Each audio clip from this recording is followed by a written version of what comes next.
Welcome friends to my teardown video of the Topton fanless unit. I've already done the teardown of the FU02, the FU03.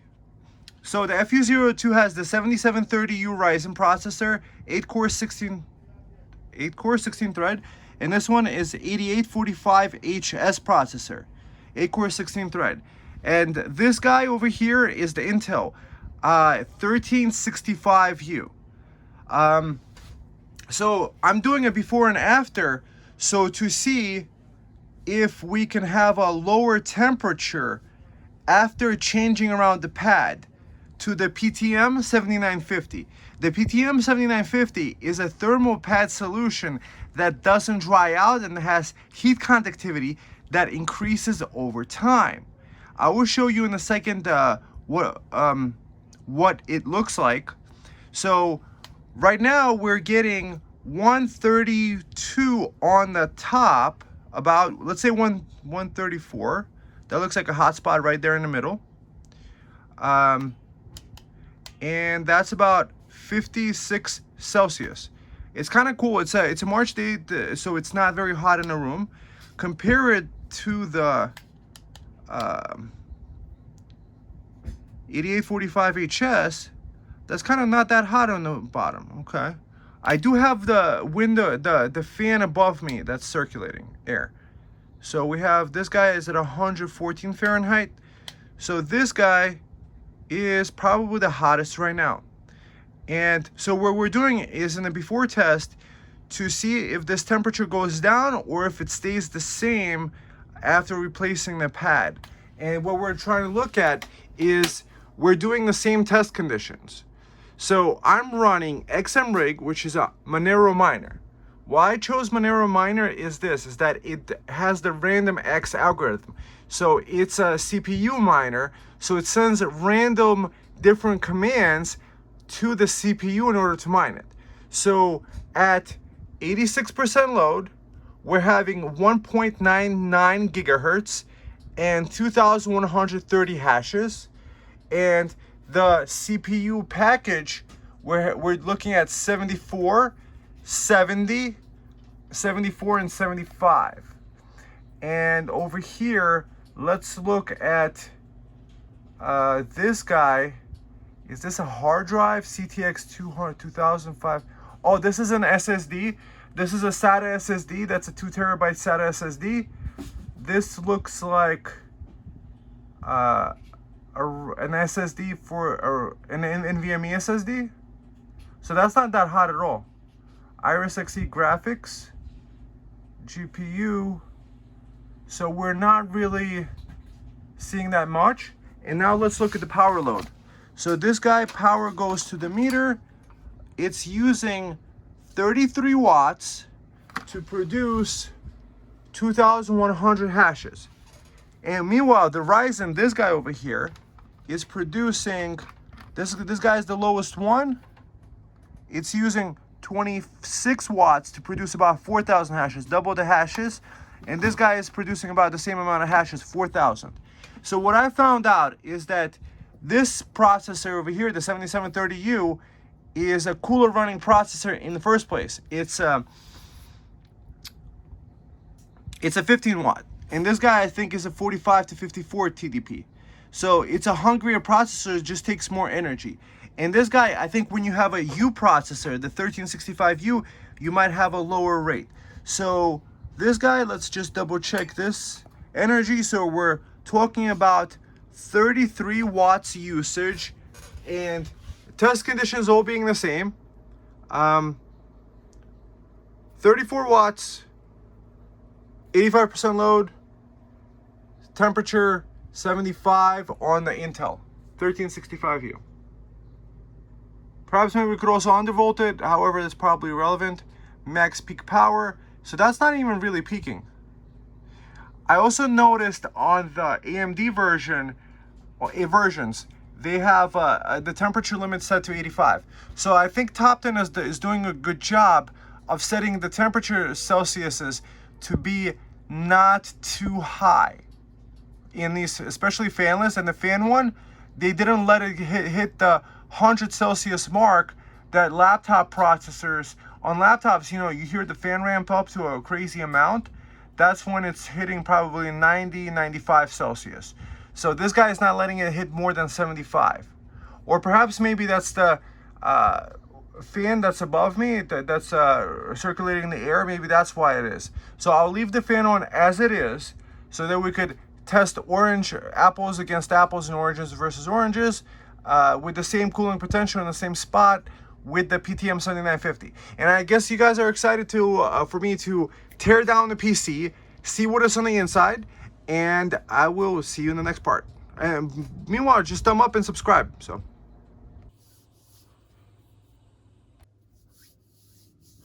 Okay, friends, so here's the plan of action.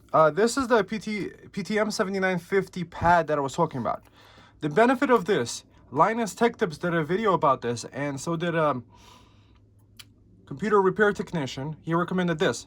It's a thermal change pad, PTM7950. They use this in the industry, and the newest GPUs actually use this stuff. This does not dry out like regular thermal paste. I'm guessing there's probably regular thermal paste in there. So after a couple years of use, it's probably going to need to switch it up anyway. So I just figure might as well do a tear down and use this material. And if there are thermal pads on the inside, use this thermal goop instead of thermal pads. The benefit of this is that you put extra of that stuff on, and any extra just squishes around. And I've had really great temperature lowering on my NVIDIA RTX 3090. Yeah, on the 3090 I had a lowering in many degrees Celsius. So now let's just do a teardown of this computer. With these Topton computers, one of the cool things, if you watched any of the other videos, is they actually could use either 12 volt or the supplied brick, which does 19 volts. You may ask, why should you care? Because you might use the supplied brick. Well, if you're deciding to run a computer like this, all from solar panels, and perhaps that's one of the use cases for such a computer of having such a low wattage, as we saw earlier in the video, it was taking about 30 watts at 85% load. So on idle, it probably is taking in the tens, or maybe less. What's nice about Topton is apparently they're using the same screws on the front and the side, so you don't have to worry about those screw sizes. I've already done a teardown on the FU03 and FU02. Check out the other videos, and I did a similar thing. On the FU03, I wound up using some of this paste together with that. However, perhaps the only thing that needs to get changed is this. It depends on the configuration on the way that it is on the inside. I'm hoping the extra transference this will give will increase the longevity over years. So, why should you care about the 12 volts? Well, 12 volt batteries are pretty common. It's very easy to charge a 12 volt battery from a solar panel and have a little server PC running, let's say, your server applications, file hosting, web hosting. Like, for example, guys, if you have a NAS, that's one of the things that you could probably run from a 12 volt supply. So it's nice that these computers, they don't advertise it, that they run from a 12 to a 24 volt supply. However, I got a feeling it might actually be able to do more than 24 volts. Why do I say this? Is because when you charge a 12 volt battery up at full charge, it's actually 28 volts and change. So I haven't tested it with a 28 volt battery because I don't want to. If you put too much voltage on the thing, you could actually run it. So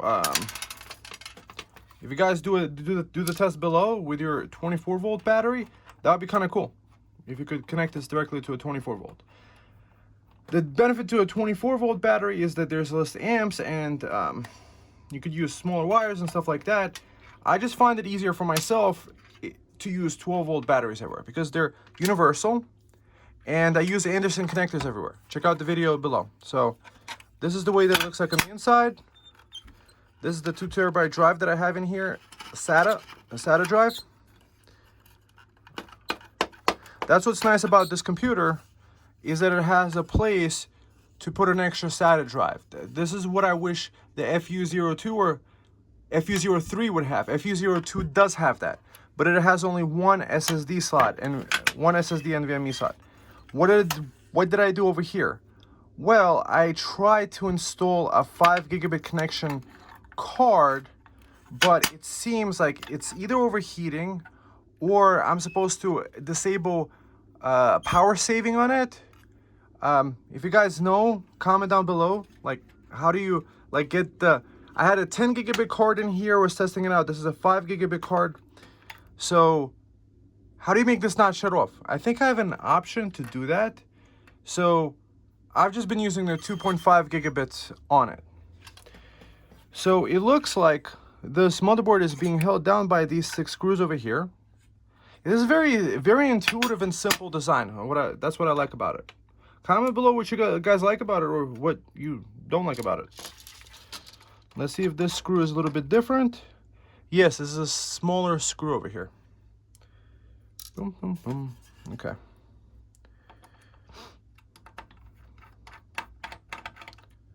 Let's get this screw out. Good job, Topton, on making a very simple design.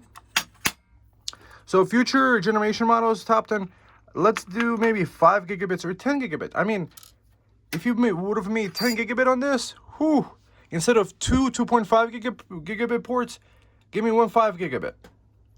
I like the leaving of the SATA. Maybe have enough space for 2 SATA drives. That would be really cool. That would make it an ultimate little tiny NAS that you could install TrueNAS on. Have a couple of SATA drives and all in a compact case too.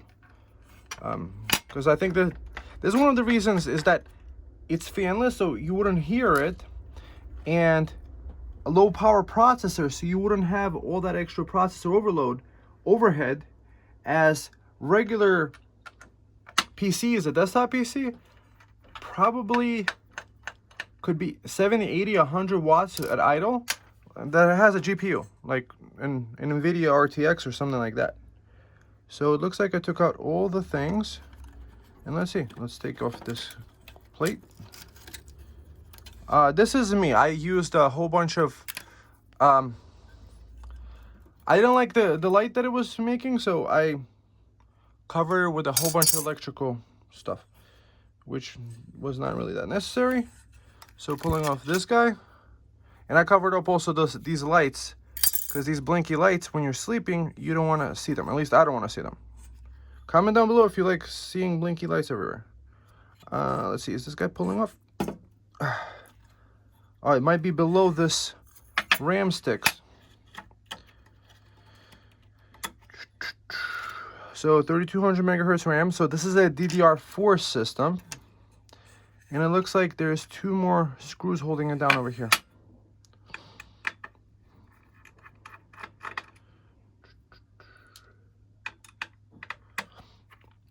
What I do like about this system is that it does have a USB 4 port on the front. That's what the FU02 and the FU03 are missing, is high-speed ports. Not enough USB high-speed ports, because you would be using a lot of them. Okay, so something is still connected. It might be below these SSD drives. Let's see.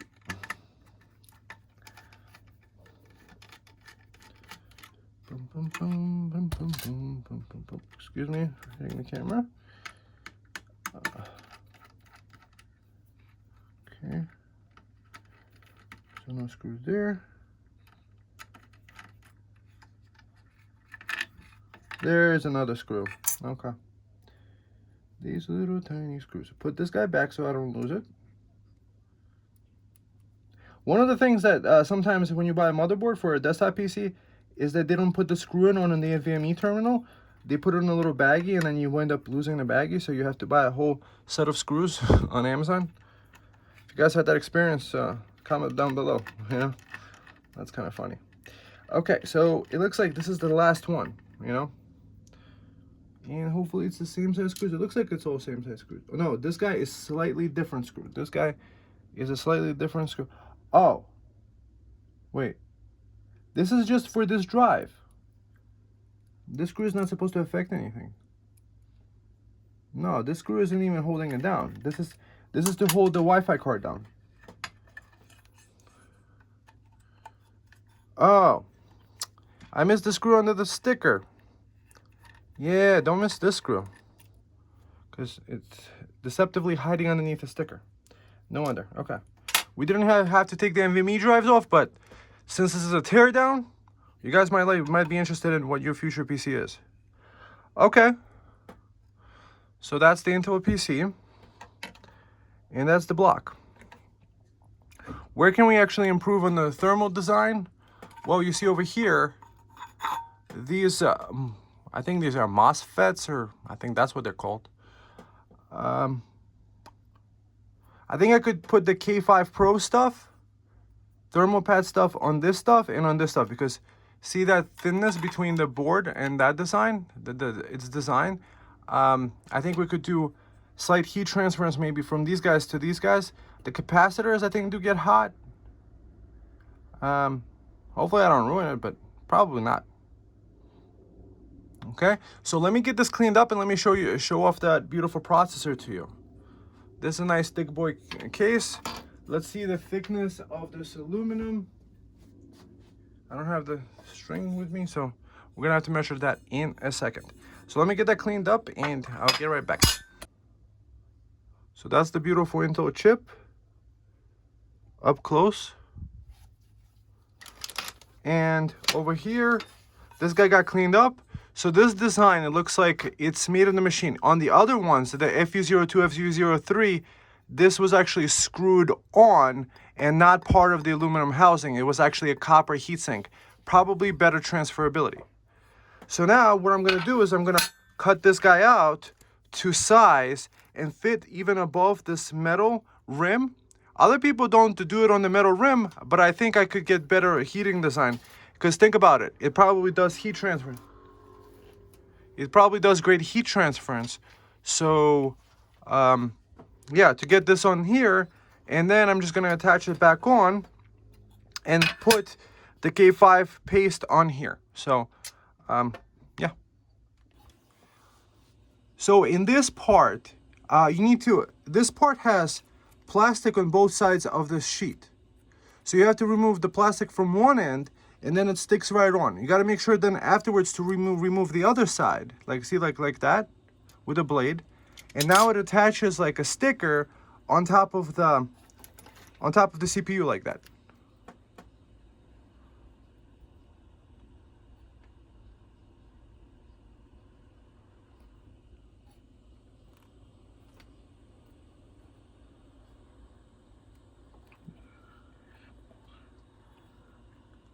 Can do it.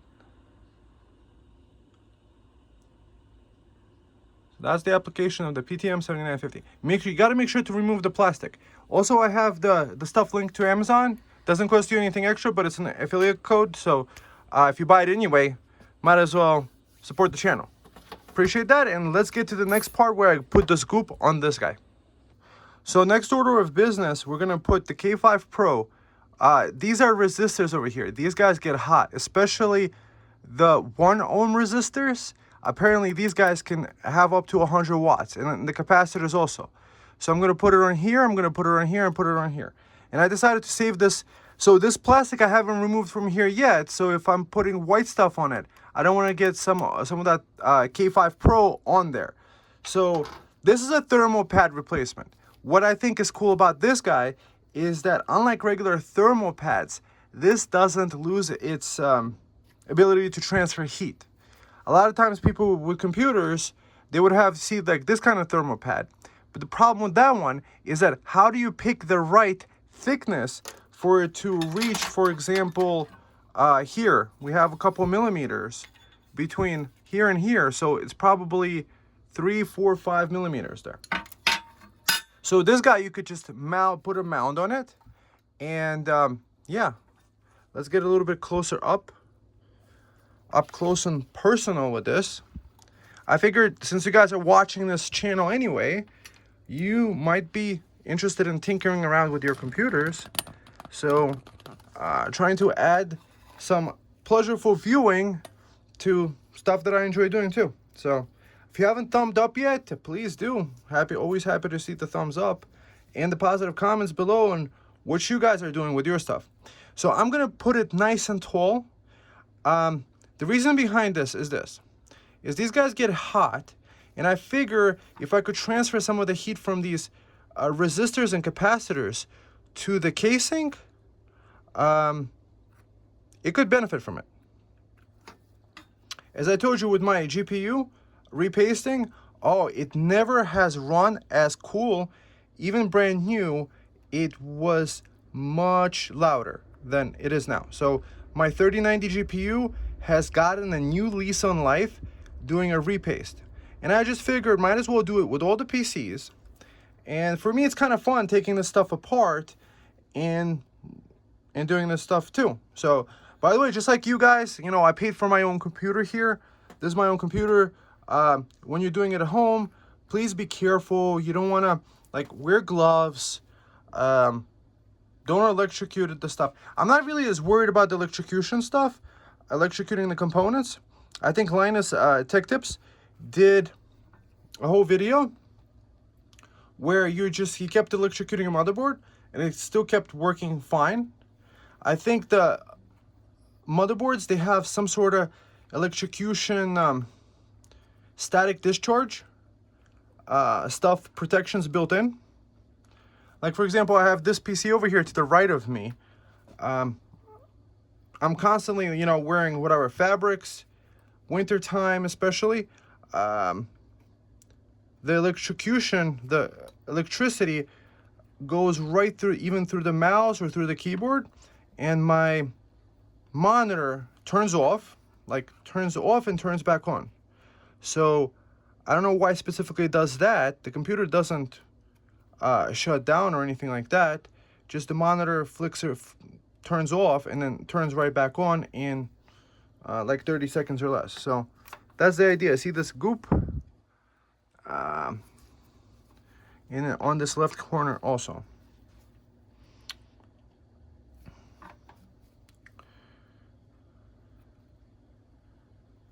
Okay.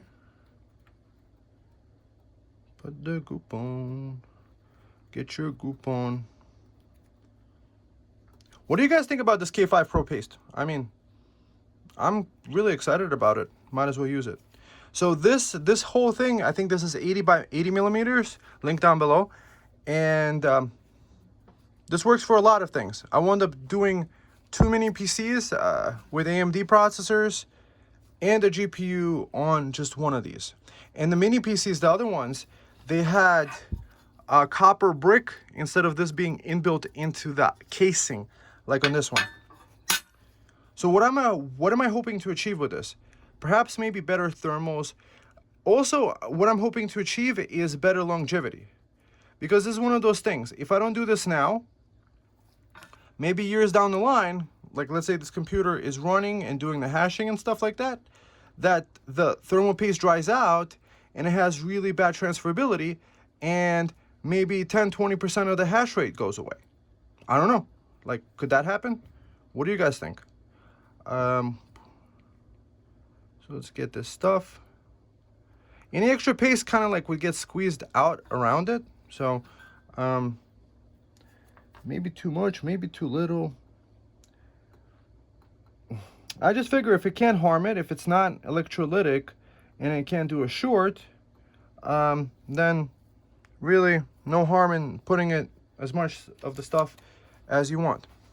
So next order of business is to peel this plastic thing off from the top and then put this onto this casing.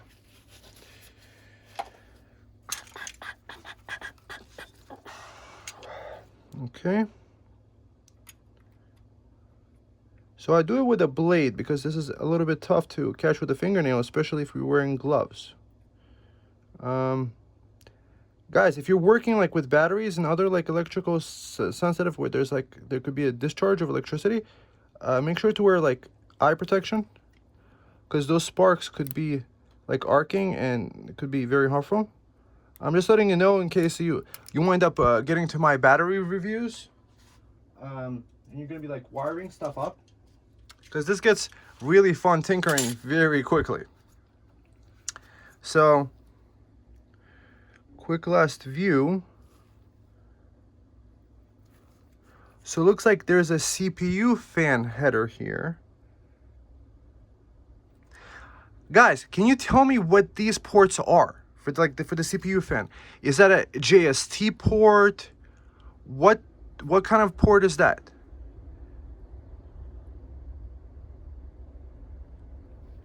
And it looks like this is a PCIe port over here, and it's linked.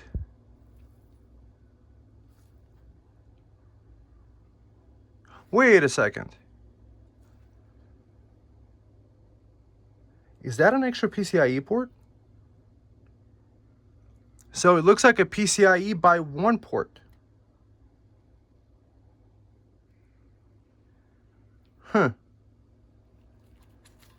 Well, since I'm about to be putting it back on, and I'm not going to be disconnecting it, what kind of like port is this? Guys, if you discuss this below and you wind up getting this PC, this is kind of interesting. So this looks like this could be extended via a ribbon cable this way to the front of the PC, and via a PCIe 1.0 lane that's on the back of the board, you could actually have maybe an extra SATA, maybe an extra Wi-Fi, or whatever other thing that you could use. This is a usable port, it looks like. Huh. Looks like this part didn't get... You know what, I'm not going to touch this part anymore because I don't want to get this paste onto here. Now that I removed the plastic. Yeah, so that's kind of interesting, this PCIe port. And over here we have a Realtek card. So this is probably the audio card. See, audio ports over here.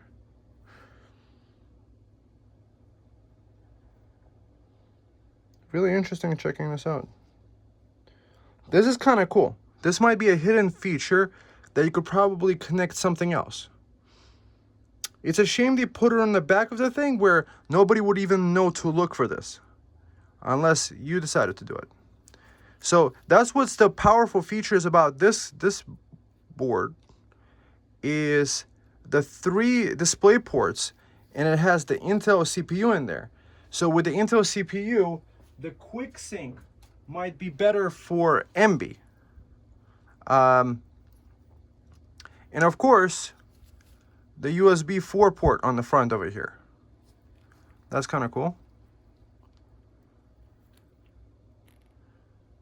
And this looks like a 12-volt power. Oh. So this might be tightened together. You could use a standard power supply and connect that to this board.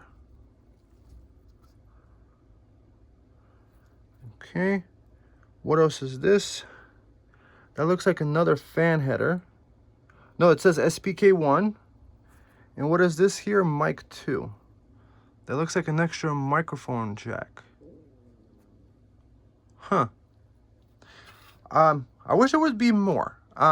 See, I haven't looked around for it, but if you guys have, let me know. Does Topton even release BIOS updates? I'm not expecting them to, but that would be kind of cool if they did, because perhaps maybe the feature set on these computers could get better and better over time.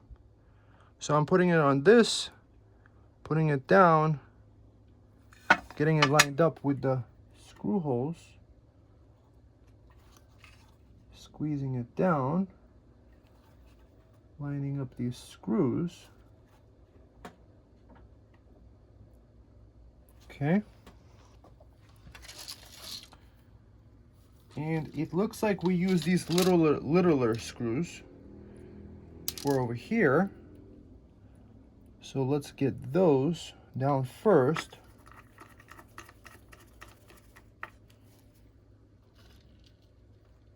Yeah, this is my first time opening this, so just like yourself, this is an exploration journey. Oh, getting lined up. I think you're supposed to like cross thread. You're supposed to do one corner, not fully screw it in, but I just did. And then do the other corner so that it actually gets the pressure on the CPU correctly. But I'm just getting it all the corners. It looks like it's gonna wind up working out this way. Gotta make sure to use up all the screws, including this guy. It looks like some white stuff got out here, so let's just put it above the white stuff, keep the sticker going.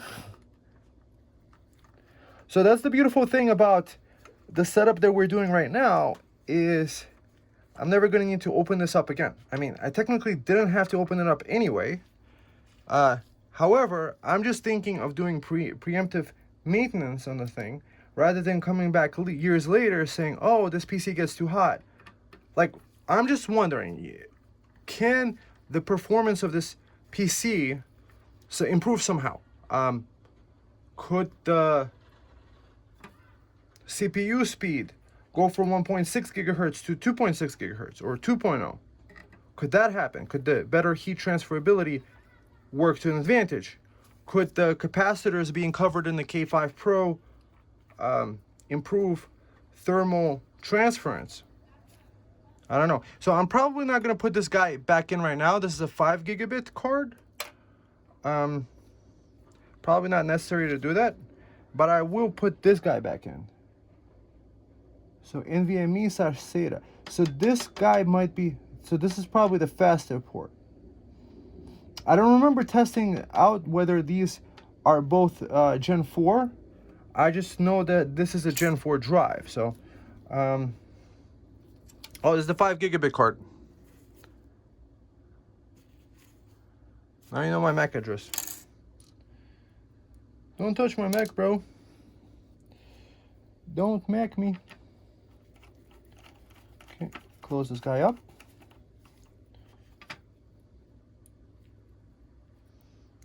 So I've been preferring actually AMD lately, or at least for the past couple years at least.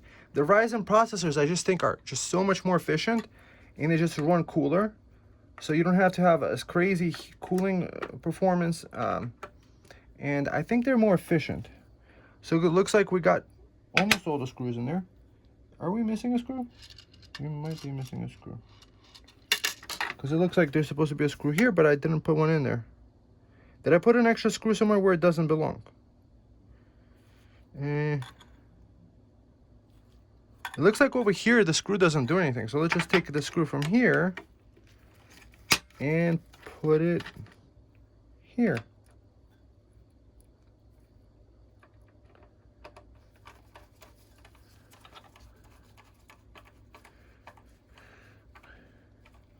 Okay, put this guy.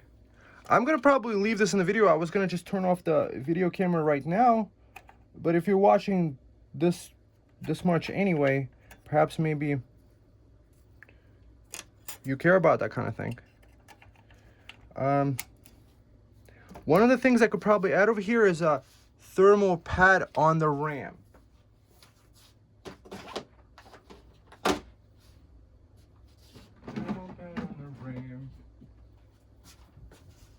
So this is the Thermal Grizzly Advanced pad. So what I'm going to do is I'm going to cut this down and put a couple thermal pads on the RAM. It might improve performance or it might not. I just figure I have this stuff anyway. I paid money for it. Or anyways, I have the stuff anyway.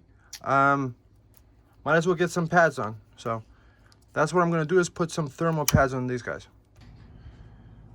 So with the PTM7950 and the updates we did, and the thermal pads on the RAM, I didn't show you that part of the video. So we're getting 127 on the top here, 130, 53 Celsius.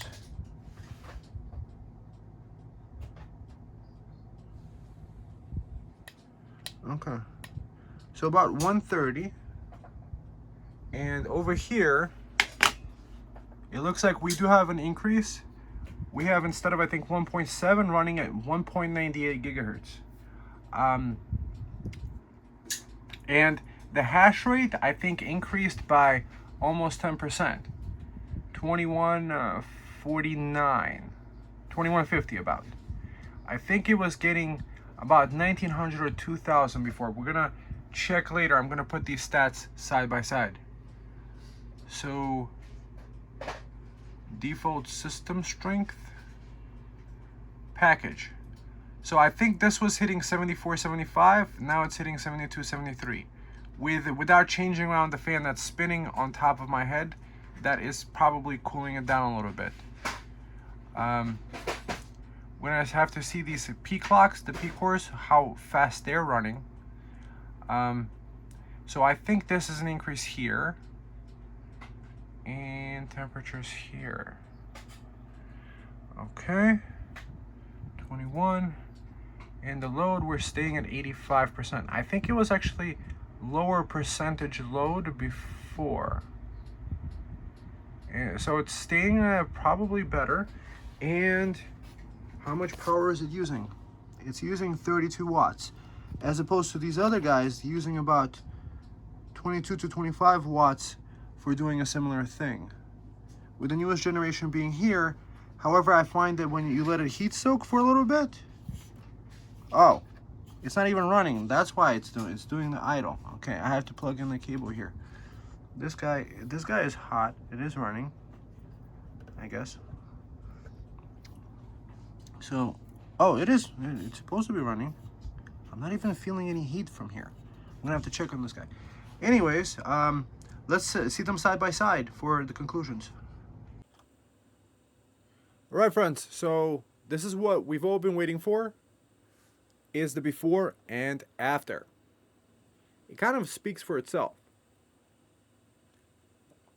I think we're talking about maybe about a 5% improvement at the load that we're expressing.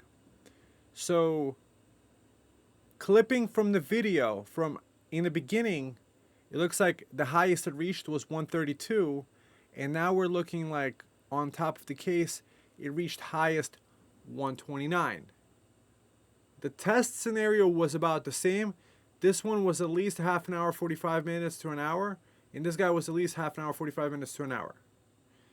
And the consistent results is, if we look at the left numbers, these last 4 or 5, none of them reached as high as these guys. So we're talking about like very miserly numbers over here on the right side, the difference.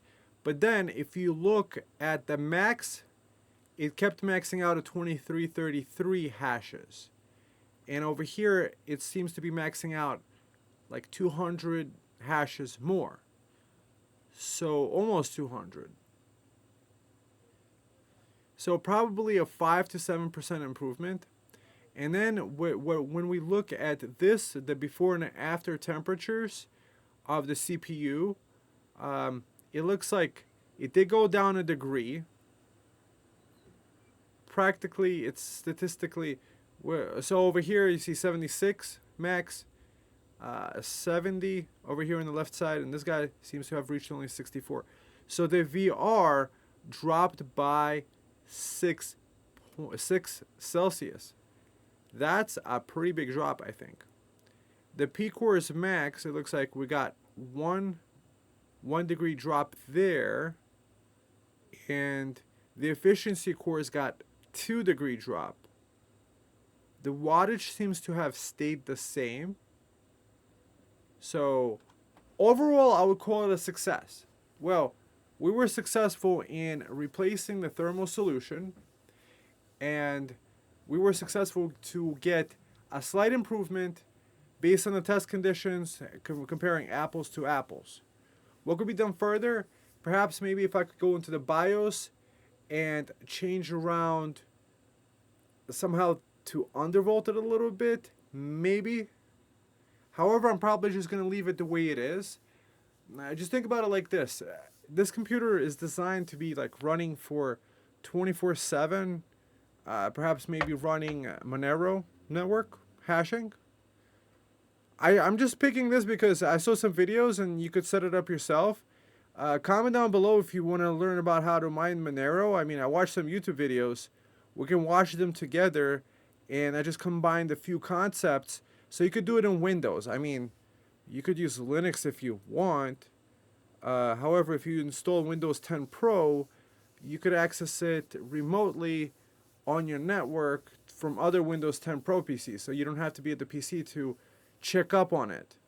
And with Linux, maybe you could do that. I just haven't figured it out. So you Linux people, I'm a noob here. I just like the whole CLI typing commands in is very much contradictory to the way I learned to do things with a graphical user interface. So we got the success in the lowering of the temperature slightly, and what we're looking at though is at an 85% load on the PC. If you're using it as a standard desktop, probably you would notice a much bigger drop, maybe. I just figured, but then would you really be able to have quantifiable numbers? Would you be able to even notice the 5% difference? Perhaps it's going to make it be more stable. Perhaps maybe it will do better playback. Each little point counts. And to me, I love the idea of the low wattage. The best wattage I found so far is the 7730U at FU02 for the Monero crypto mining. However, your functionality might not be for that. I'm just picking out a test that I could copy over and over again, giving random stuff for the CPU to do, which it's supposed to do. So we got 2-3 Celsius over here drop. We got at least 1 drop here. We got a 6 Celsius drop here. We got 1 Celsius drop here and 2 Celsius drop there. And from the max, we did have some drops here. So overall, it's a success. Alright guys, links down below to other videos. Thumb up, subscribe. Let me know what you guys think. And I hope you enjoyed. Have a nice one. And I'll see you in the next one. Alright friends, bye.